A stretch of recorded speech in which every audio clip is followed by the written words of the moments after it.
fidèles téléspectateurs, internautes et auditeurs. C'est avec une immense joie que nous nous retrouvons pour votre émission Kérigma Live. Aujourd'hui, nous continuons la série d'émissions sur le mariage en vous donnant la parole. Avec le Père Stanislas Maweni, nous allons répondre à vos questions. Nous commençons avec la question de Olga depuis Lomé au Togo. Mon père, vous insistez beaucoup sur le dialogue et la fidélité. Depuis que je suis enceinte, mon mari ne fait plus attention à moi. Il n'y a plus de gestes tendres et de câlins. Il devient très distant et est toujours très fatigué et renfermé sur lui au point qu'on ne prie plus ensemble. Avec cette attitude, peut-on croire à sa fidélité? Qu'en pensez-vous, mon père? Avec cette attitude, peut-on croire à sa fidélité? Vous notez un problème qui est majeur. La fidélité, c'est la foi. Le mariage, c'est un don qui vous permet de communier avec Dieu. Dieu est fidèle. Dieu reste le même hier, aujourd'hui et éternellement. Et il est fidèle. Il vient dans votre couple. Il vient communier avec vous dans votre couple. Je note plusieurs aspects dans la question que vous posez. Le premier aspect, c'est l'état dans lequel vous êtes. Étant enceinte, est-ce que vous assurez vraiment, vous rassurez votre mari que l'enfant ne vient pas déranger sa vie de couple? Peut-être il y a un non-dit dans son cœur. Il a voulu l'enfant pour être peut-être père. Mais dans son cœur, il y a peut-être un non-dit. Est-ce que cet enfant ne va pas prendre mon amour? Parce que là, votre mari devient comme un enfant qui attend son cadet. L'enfant qui attend son cadet se pose des questions. Est-ce que je serai aimé de la même façon où celui qui vient après moi va prendre l'amour que j'avais auprès des parents? Et peut-être votre mari est dans cette situation-là. Il est en train de se poser des questions s'il sera encore aimé comme dans le passé. Et c'est là qu'il faut éduquer votre mari. Il faut parler avec lui. Il faut le former. Pour qu'il ne considère pas cet enfant qui arrive comme son ennemi, comme son opposant, mais comme son propre enfant.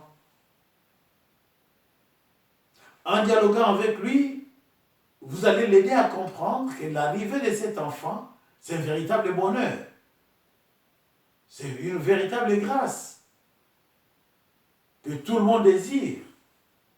L'arrivée de cet enfant automatiquement va changer aussi le rythme de vie dans votre foyer. Parce que vous n'allez plus prendre le temps de détente comme dans le passé, le temps de vous promener comme dans le passé, le temps d'aller au restaurant comme dans le passé. Tout va changer avec l'arrivée de l'enfant. Il faut qu'il écoute ça de vous, qu'il soit rassuré, qu'il est aimé. Et petit à petit, vous comprendrez pourquoi il devient distant. Pourquoi il ne veut plus parler, il se bloque. Peut-être la véritable raison, c'est le non-dit qui est dans son cœur. Vous commencez à douter de sa fidélité à cause de cela. Vous commencez à douter de votre amour, de votre mariage à cause de ses attitudes. Mais je vous dirais non. On ne doute pas de son mariage. L'erreur que fait certaines personnes, l'erreur que beaucoup de gens font, c'est de croire qu'on est dans le mariage pour bénéficier tout le temps de la tendresse de l'autre, pour bénéficier tout le temps de l'amour de l'autre. Non. On est dans le mariage pour donner tout le temps. Le mariage, c'est un don. L'amour, c'est un don. Dès lors que vous acceptez quelqu'un, vous devez lui donner tout le temps votre amour, tout le temps. Ne rien attendre en retour. C'est votre amour que vous donnez, l'énergie que vous dépensez, votre manière d'aimer la personne provoque la sensibilité de la personne. La personne répond à votre amour par l'amour. Si vous attendez que la personne vous fasse des gestes de tendresse, vous attendrez longtemps. Il y a des gens qui ne sont pas habitués à cela. Mais si vous lui donnez, de vous-même, vous commencez à lui donner des gestes de tendresse pour dire combien vous l'aimez, ça va interroger sa personne. Ça va l'ouvrir aux gestes de tendresse. Parce que vous n'avez pas la même éducation, vous n'avez pas grandi dans le même milieu. Il y a tout ça qui joue. Donc vous n'avez pas à douter de la fidélité, à moins que vous ayez certaines preuves que vous n'avez pas notées. Mais si vous n'avez pas de preuves, ne doutez pas, même si vous avez des preuves. Continuez à lui donner tout votre amour, toute la tendresse. Ça va toucher sa sensibilité, ça va toucher sa personne. Il va s'interroger et il reviendra vers vous. Il vous donnera tout ce dont vous avez besoin parce que ça sera la réponse à votre amour, à votre tendresse, à votre attention à son égard. Je vous remercie, mon père. La seconde question nous vient de Carmen depuis le Québec.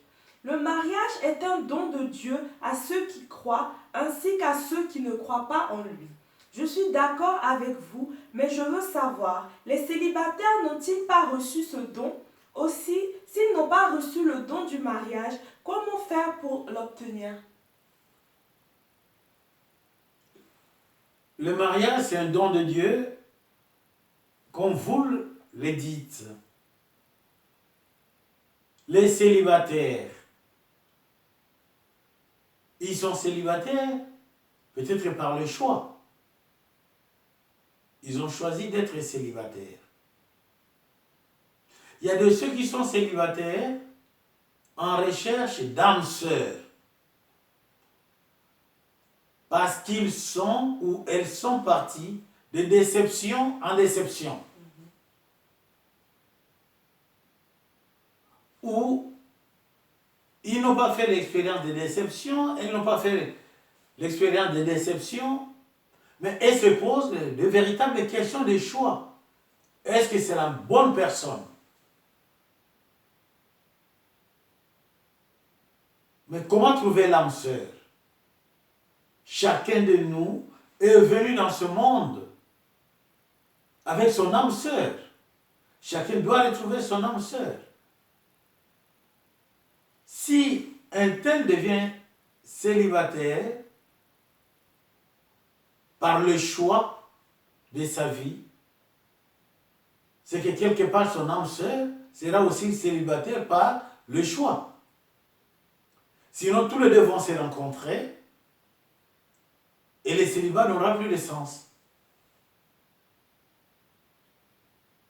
Mais comment trouver l'âme sœur? Comment savoir que c'est l'âme sœur? Pour trouver l'âme sœur, savoir que c'est l'âme sœur, il faut d'abord se poser les questions. Est-ce qu'on a la maturité pour le mariage? Est-ce qu'on a assez de maturité pour le mariage? Est-ce qu'on acceptera de prendre la croix du mariage. Prendre la croix du mariage, c'est vivre avec une seule personne. C'est croire à cette personne. Ne jamais voir le négatif qui est dans la personne. Comme je disais tout à l'heure, donnez tout le temps l'amour, donnez, pompez votre énergie d'amour en la personne. Pour que la personne puisse répondre aussi par l'amour. Pour que la personne montre que c'est réellement votre âme sœur.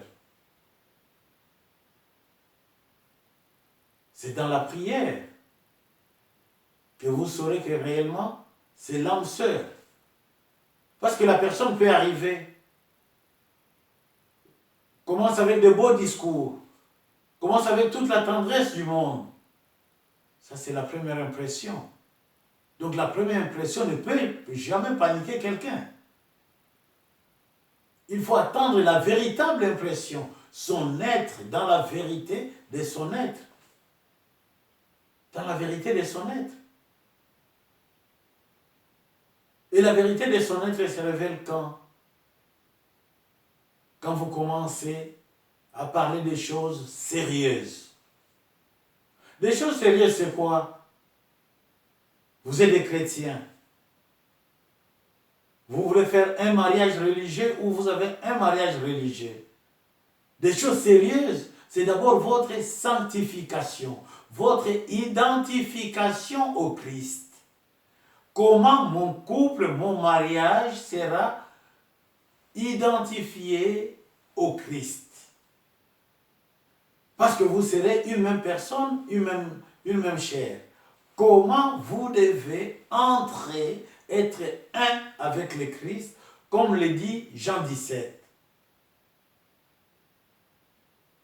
C'est là que vous allez commencer par l'essentiel. L'essentiel, c'est quoi? Le Christ. Qui il est? Il est Dieu, il est homme, fils de Dieu, engendré, mais pas créé. Donc vous devez entrer dans cet élan d'engendrement, devenir fils adoptif de Dieu. Votre couple devient un couple où Dieu est présent. Et du coup, vous ne vivrez que pour votre couple. Vous déciderez tout pour votre couple. Le couple devient le bien commun à défendre. Alors, vous comprendrez qu'il faut analyser maintenant votre couple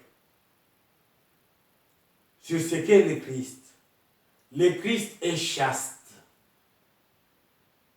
Le jour du baptême, vous avez reçu la grâce sanctifiante de la chasteté. Ne pas posséder votre femme comme un instrument, votre mari comme un instrument. Souvent on entend des couples qui disent, bon, on va essayer. Le couple, ce n'est pas un lieu de laboratoire où il faut essayer. Le couple, c'est la vie. Ils ont reçu la bénédiction pour la vie. Et non pour essayer. Qu'est-ce qu'on va essayer? Qu'est-ce qu'on va essayer? Pourquoi? Parce qu'on est encore dans le langage vulgaire. On a oublié qu'on a un langage d'amour qui vient de Dieu. La chasteté, c'est le lieu de la perfection, de la sainteté de votre couple. Ça vous identifie au Christ chaste. Le couple doit réfléchir sur la pauvreté. Parce que ce sont deux baptisés qui se marient, ou deux baptisés qui sont mariés. Ils doivent réfléchir sur la pauvreté. Quelle est notre relation avec le bien matériel? Parce que le bien matériel peut nous diviser. Les biens matériels peuvent provoquer le divorce. Les biens matériels peuvent pousser aussi l'autre de devenir voleur dans le couple. Ah oui, dans le couple, il y a des gens qui volent. Il y a des gens qui volent. Ou c'est la femme qui met les mains dans la poche de son mari, ou c'est le mari qui tout le temps en train de fouiller dans le sac de la femme. Mais si vous prenez quelque chose qui n'est pas votre, on appelle ça quoi? C'est du vol. C'est du vol. Donc, vous réfléchissez sur la pauvreté, parce que c'est la pauvreté évangélique, c'est la chasteté évangélique, c'est la pauvreté évangélique. Votre relation par rapport aux biens matériels. Donc, l'argent fait partie de biens matériels.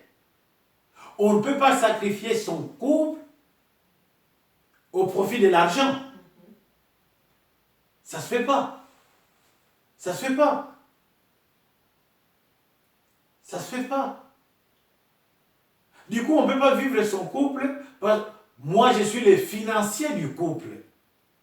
Et l'autre n'est pas financier, l'autre n'est pas financière du couple. Donc, l'autre devient comme un instrument qui n'a rien à dire. Mais non, les couples, ce n'est pas par rapport à l'apport que l'autre donne dans le couple. Le couple, c'est par rapport à l'amour.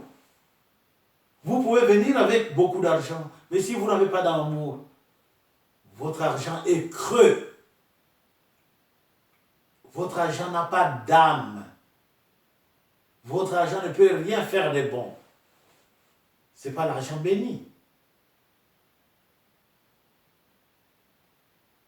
Par rapport au bien matériel, quelle est notre relation? Et du coup, le couple saura comment gérer la vie du couple. Le couple doit réfléchir par rapport à l'obéissance évangélique. Par rapport à l'obéissance évangélique. Si on arrive à obéir à la parole de Dieu, il y aura l'obéissance dans le couple. L'obéissance, c'est-à-dire, il y aura l'écoute de l'autre.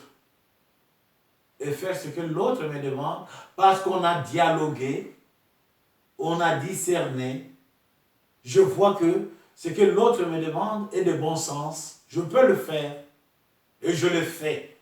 Du coup, je ne le fais pas parce qu'il m'a demandé, je le fais parce que le couple me demande de le faire.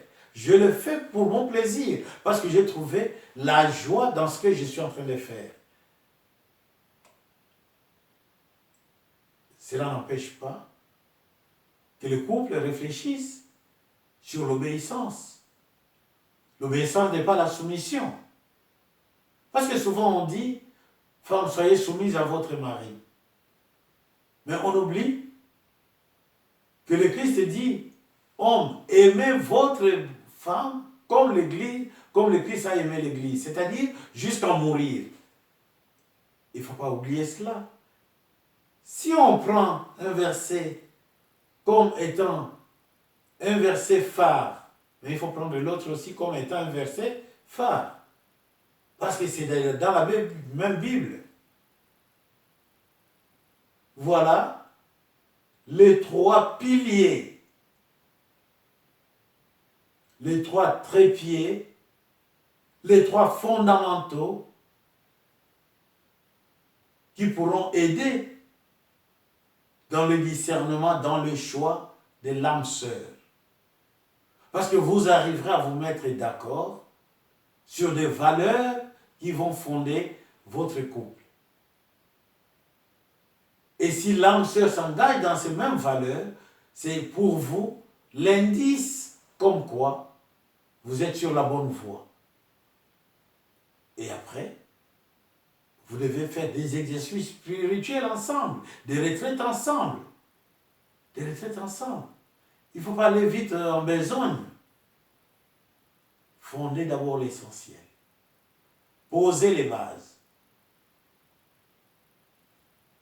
Merci mon père pour votre réponse. À présent mon père, nous répondons à la question de Sarah.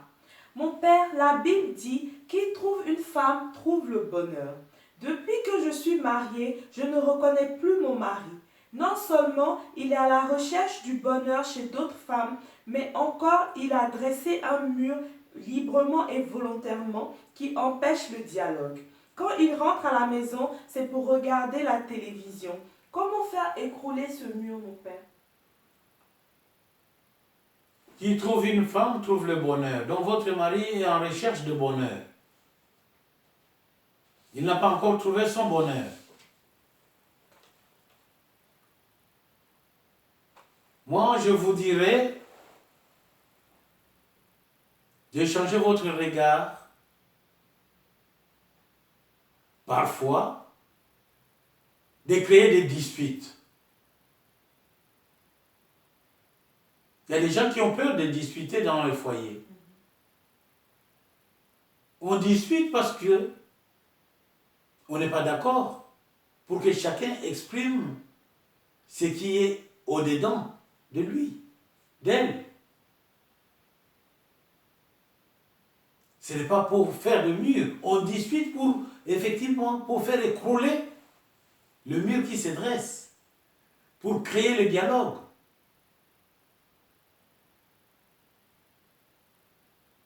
En discutant, vous devez trouver le lieu de la passion. Si la passion de votre mari, c'est de regarder la télévision,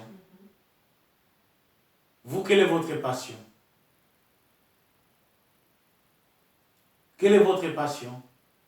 Entrez dans sa passion. Allez vous mettre à côté de lui et discuter avec lui sur ce qu'il est en train de regarder. Discuter avec lui, échanger avec lui, lui poser des questions sur sa passion. S'il ne veut pas discuter, il est concentré devant la télévision. Mais pourquoi ne pas le déranger tout le temps pendant qu'il est en train de regarder la télévision? Allez vous mettre sur ses jambes, sur ses genoux. Ça fait partie des distractions, mais ça fait partie d'amour. Vous devez créer. Le mariage est dynamique, l'amour est dynamique, l'amour est inventif. Vous devez créer, avoir des stratégies pour renouveler votre amour. Ces stratégies, c'est ce qu'on appelle l'eau à arroser les fleurs. Chaque jour, vous devez arroser les fleurs. Que ce soit l'homme, que ce soit la femme. L'amour ne vieillit jamais. L'amour ne vieillit pas. Il ne faut pas que votre amour vieillisse parce qu'il est en train de créer des murs, il est en train de prendre des distances, mais il est en train de cacher quelque chose, une souffrance, ou bien une colère interne. C'est en le provoquant que vous allez découvrir cette colère, que vous allez découvrir cette souffrance. Peut-être que ce n'est pas une souffrance qui vient du foyer. C'est une souffrance qui vient du milieu professionnel.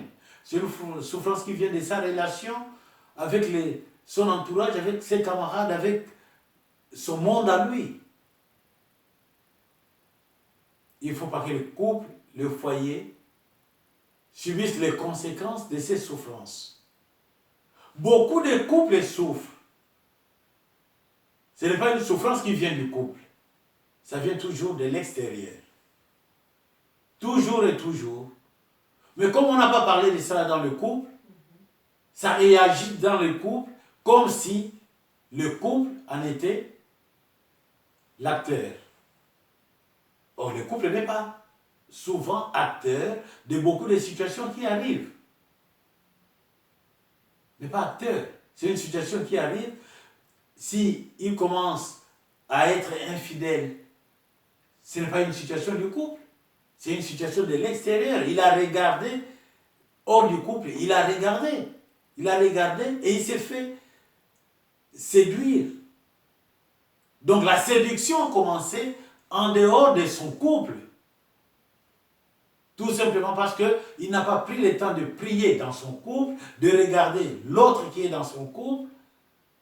Il est allé regarder derrière, dehors, et il a commencé à contempler ce qu'il regardait. Or, on contemple, on regarde celui seul que Dieu nous a donné comme véritable cadeau.